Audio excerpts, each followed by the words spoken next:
Bueno, buenas noches. Mi nombre es Diana Ramírez, soy ingeniera ambiental, especialista en sistemas de información geográfica. Buenas noches, soy Andrés Martínez, ingeniero ambiental. Buenas noches, mi nombre es Mayola Angarita, soy ingeniera ambiental y especialista en gestión ambiental. Buenas noches, yo soy Marilyn Uceda y soy ingeniera ambiental y de saneamiento. Bueno, entonces, en primer lugar, queremos resaltar que escogimos el sector aceite de palma, realmente un sector que nos sorprendió mucho por el tema de la contribución histórica que ha venido pues desarrollándose en el país en este sector. Profundizaremos más en la presentación en cuanto al tema de mercado, de contribución al Producto Interno Bruto, de las implicaciones ambientales y la generación de empleo que ha tenido el sector. Y como un primer contexto, sobre todo, pues explicar que el aceite de palma es un tipo de aceite vegetal derivado de la fruta de aceite. Es uno de los más populares del mundo debido a su bajo costo de producción y a su versatilidad en diferentes aplicaciones, dado que no solamente se utiliza en los productos alimenticios, sino también industriales y cosméticos, tiene pues una gran participación. Em, Sí han habido algunos debates en torno a su utilización por el tema de salud pública. Sin embargo, pues en los últimos años se ha descubierto que es por su consumo en exceso, pero al ser como uno de los aceites de más bajo costo, es uno de los más consumidos a nivel mundial. Durante este periodo de los 5 años, el sector de la palma de aceite en Colombia ha experimentado varios cambios y desafíos. Haciendo un análisis de crecimiento inicial desde el 2019 al 2023, en este periodo el sector experimentó un crecimiento sólido, impulsado por la creciente demanda global de aceite de palma, especialmente en la industria como la alimentaria, la cosmética y la bioenergética.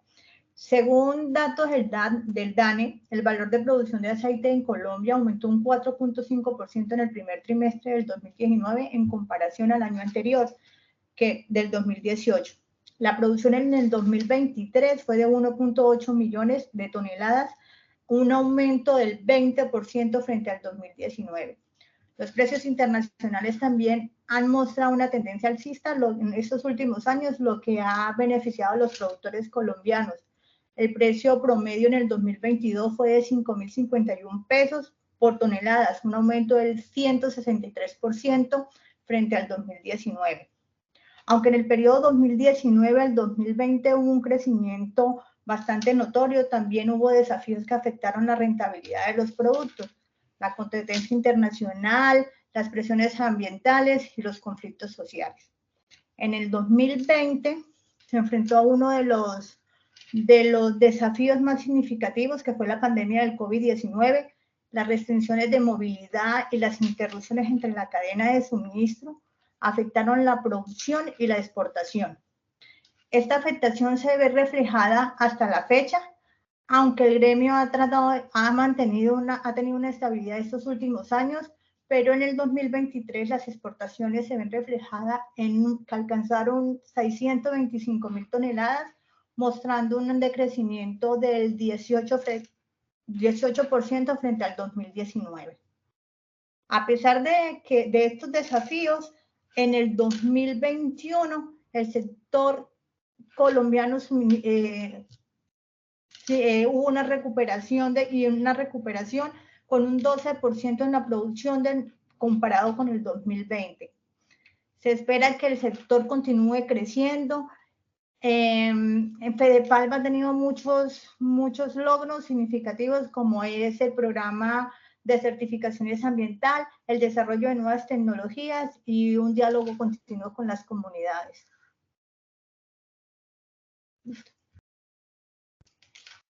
La competitividad entre países. Colombia ocupa un lugar significativo entre los productores mundiales, pero su producción y su superficie cultivada no es considerable junto con el de Indonesia y Malasia, que son los dos primeros productores de palma de aceite a nivel mundial, con una gran ventaja con los demás países en términos de producción y de superficie cultivada.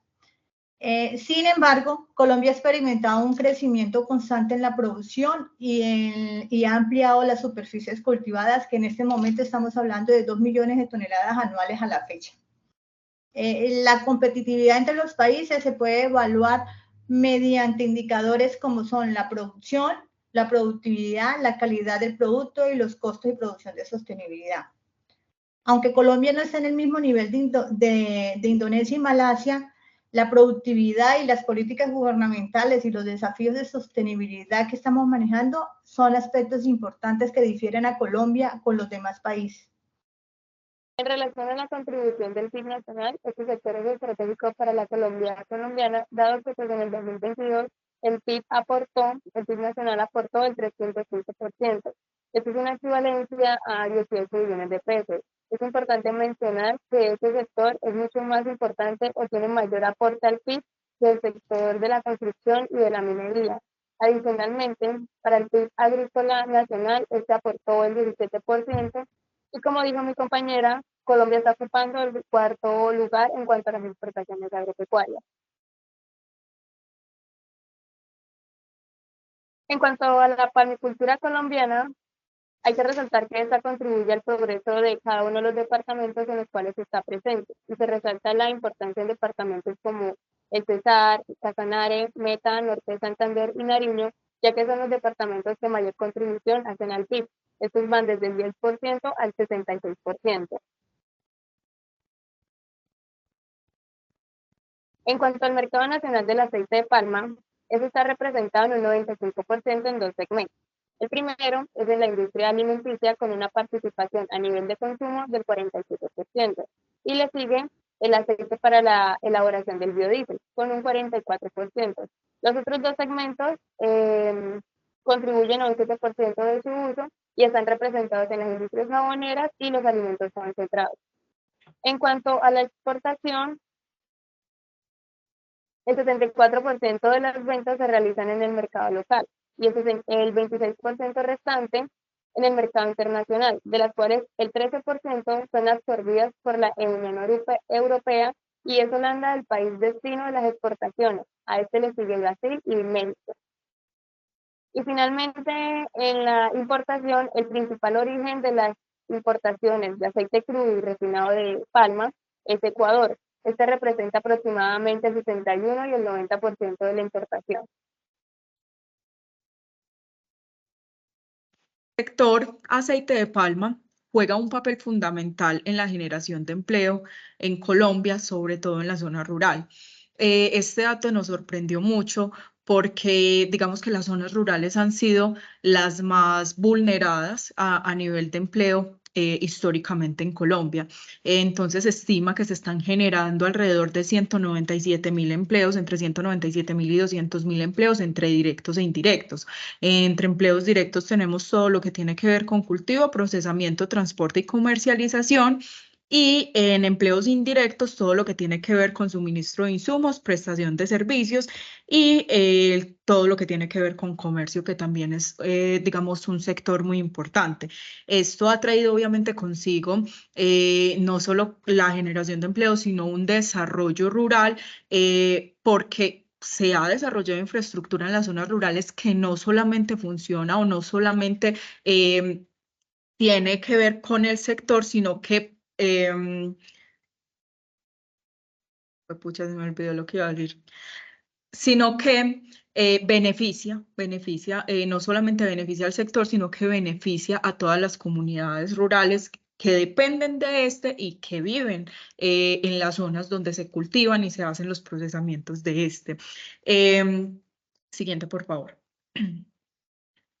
En cuanto a la distribución de empleo, tenemos claramente 3 regiones que sobresalen por encima de las otras 2. Esto también muy en consonancia con la contribución al Producto Interno Bruto, como lo exponía mi compañera Marilyn, y son la Caribe, la Andina y la Pacífica. La Caribe, pues como con 3 departamentos, que es el departamento de Córdoba, Sucre, Magdalena y La Guajira, perdón, 4 departamentos. La región andina con Valle del Cauca, Antioquia, Santander y Norte de Santander, y la región pacífica con departamentos como Chocó y Nariño. Acá podemos ver pues una gráfica de cómo ha sido ese crecimiento en cuanto a la generación de empleos directos e indirectos en los últimos años en Colombia.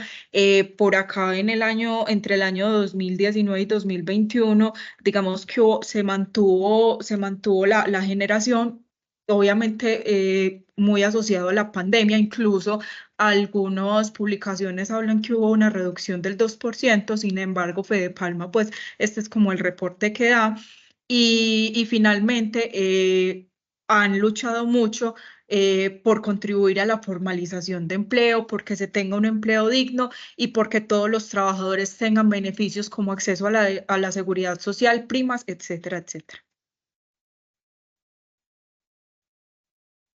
En este contexto, podemos decir que el aceite de palma ha traído consigo beneficios tanto económicos como sociales. No obstante, estos han estado apalancados a partir de una serie de impactos ambientales. A nivel global, encontramos que el cultivo de palma ha estado vinculado a procesos de deforestación, degradación del suelo y agotamiento del recurso hídrico, principalmente en zonas tropicales, ya que es en esta zona donde las condiciones climáticas y edafológicas son propicias para las plantaciones.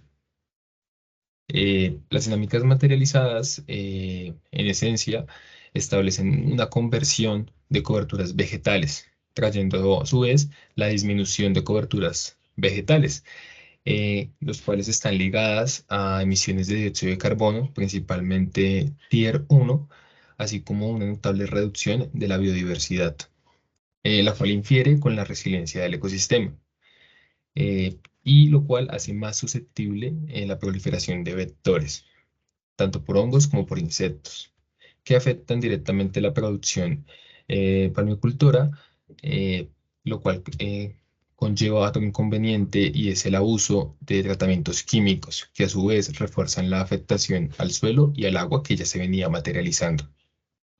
A nivel nacional, tenemos participación en más de 162 municipios, con alrededor de 580.000 hectáreas sembradas, hectáreas que pasaron por procesos de conversión de coberturas. Estas esencialmente se ven constituidas por bosques, pastizales, tierras de cultivo, matorrales y tierra desnuda. Cabe mencionar que en su último informe, Fedepalma enunció que en el lapso entre 2011 y 2021, de las 186.000 hectáreas deforestadas a nivel nacional, el sector palmicultor solo se vio representado por 0,16%, cifra que tal vez, digamos, es contradictoria, ya que fue en el periodo entre 1960 y 1980 donde realmente la masificación de ese sector y esos cultivos realmente vieron su mayor connotación en la deforestación. Aunque también cabe mencionar que en la actualidad Fedepalma establece unos principios con la finalidad de establecer una agricultura sostenible. Estos en esencia se ven reflejados con un compromiso por la cero deforestación, una palmicultura armónica con su entorno, una prevención de la contaminación y por último, el uso eficiente de los recursos, entendidos como agua, suelo y energía. Em, bueno, en este punto de las líneas de pensamiento, yo creería pertinente hablar del marxismo y cómo, pues en primera instancia, esto no se ve reflejado al sector del cual estamos aquí dialogando, pero sí es pertinente hablar de que estas desigualdades y explotaciones laborales, así como la concentración de la tierra por parte del Estado, se encuentran desligados a lo que se ha venido exponiendo históricamente en este sector. No sé ustedes qué opinan. Sí, a mí me parece muy curioso, pues haciendo como todo ese análisis de las líneas de pensamiento económico, que las implicaciones ambientales son muy similares para todas las líneas, ¿cierto? Y igualmente pues empezaste, Andrés, por el marxismo, que es, digamos, no se lo pongo entre comillas porque puede que haciendo un análisis más profundo hayan algunos cambios, pero que digamos que el marxismo puede ser como la línea de pensamiento económica más desfavorecedora para el sector analizado y el keynesianismo, por el Correcto. contrario, la línea más favorecedora. Obviamente, las implicaciones ambientales cambian un poco para el keynesianismo y el neoliberalismo, pero sí me pareció muy interesante porque además nosotros ya habíamos analizado todo el tema de implicaciones ambientales que ha tenido, por ejemplo, la expansión agrícola en el bosque amazónico y vimos pues que es algo completamente devastador y que ha traído pues muchísimos problemas, no solo ambientales, sino también del tipo social. Correcto, concuerdo. Así es, ¿Tú Diana. qué- Y Perdón, también es muchachos. importante Otra, Dale, ¿quién va? Marilyn, Mayol. otra cosa que hay que tener en cuenta también es que la influencia de estas corrientes de pensamiento económico en el sector de Palma puede variar, ¿no? Va dependiendo de los factores políticos y sociales y económicos del país o que se esté manejando en el momento. Ujú. Marilyn. así es, y por ejemplo lo que decía Diana en cuanto a lo ambiental es muy importante mencionar el neoliberalismo impacta directamente a estos recursos naturales porque hay que tener en cuenta que aquí participa mucho lo que tiene que ver la inversión extranjera y el sector privado y en muchas ocasiones las regulaciones ambientales se ven debilitadas. Entonces es importante y también se espera que pues estas empresas que están involucradas asuman una responsabilidad social empresarial que sea pertinente y que vaya pues en pro a una producción sostenible del aceite de palma. Y es muy grave, por ejemplo, cómo debilitan las regulaciones ambientales, porque digamos que sí es difícil, cuando las tenemos en el papel es difícil su aplicabilidad, pues imagínense no teniéndolas o imagínense que pues estas se debiliten, ¿cierto? Obviamente eso se vuelve mucho, mucho más complejo en términos de las implicaciones ambientales que tendrían, yo creo que no solamente este sector, sino todos los sectores que tengan que ver con la parte de agricultura y ganadería. Concuerdo. De hecho, me parece interesante cómo lo que mencionas está también ligado al componente social, entendido en que muchos de los territorios donde es famosa esta palmicultura son territorios que normalmente viven situaciones complejas de seguridad de otra índole, pero que igual se ven afectadas por estas decisiones que se tomen. Sí, total, y yo creo que es una lucha que tienen que tener todos los sectores, no solamente pues el sector palmicultor, que fue el que analizamos, sino todos los sectores y esa inversión no solamente del sector privado, sino del sector público, puede beneficiar, no solo la empresa privada, sino todas las comunidades, incluso la Exactamente. generación de empleo, la producción, todo. Claro, y de hecho yo creo que son datos que se ven reflejados, como lo indicaba Marilyn, en el PIB, y como es mucho más representativo que otros sectores que se pensaría que son más significativos. Y Colombia definitivamente tiene que posicionarse mejor en cuanto a esos países que, como bien lo mencionaba Mayola, nosotros sí somos el cuarto a nivel mundial, pero estamos muy por debajo en términos de indicadores y de producción. Pero Colombia está manejando también algo que en la parte de ambiental y en la parte de políticas gubernamentales está prácticamente por encima, pues no por encima, pero sí tiene una competencia bastante pareja con esos países. De pronto en la producción y en la parte de terreno de cultivo por área, por eso pues nos ganan, pero Fede Palma lo dice muy bien de que está en este momento tiene un avance en cuanto a estrategias de sostenibilidad para poder entrar a una competencia pareja con ellos. Eso es súper importante saberlo porque pues yo no estaría de acuerdo y yo creo que acá ninguno que se diga deforestando el Amazonas para sembrar, pues para sembrar palma, para sacar aceite de palma, pues sí, no, digamos, no sería como algo viable. Exactamente. Sí, y más cuando para producirlo se materializan monocultivos que en esencia, y como se comentó ahorita, lo que hacen es debilitar el mismo ecosistema para que potenciales plagas por hongos o insectos generen una afectación directa a la misma producción. Yo creo que aquí realmente la posición es a generar prácticas sostenibles que no solo sigan dando trabajo y fortaleciendo el componente social, sino que además se garantice a perpetuidad o en el tiempo venidero los mismos cultivos. Así es. Creía que sería una combinación, ¿no? Una combinación de esas políticas para poder de cierta forma abarcar como el objetivo, como, o llegar a un objetivo que se quiere, ¿sí? No solamente casarnos con el keynesianismo o el neoliberalismo, cualquier tipo de corriente de pensamiento, sino como que tomar de cada una un poquito y mirar qué nos sirve para el sector, hacer una combinación de ellas, un enfoque de varias para poder abarcar en realidad lo que se quiere. Sí, claro, ese planteamiento es muy interesante porque realmente más allá de la línea de pensamiento es mirar de pronto qué es lo más beneficioso para el sector. Bueno, En ese sentido, damos cierre a este análisis, muchas ya gracias. presentando las referencias. Muchas gracias. Eso sería todo. Sería todo.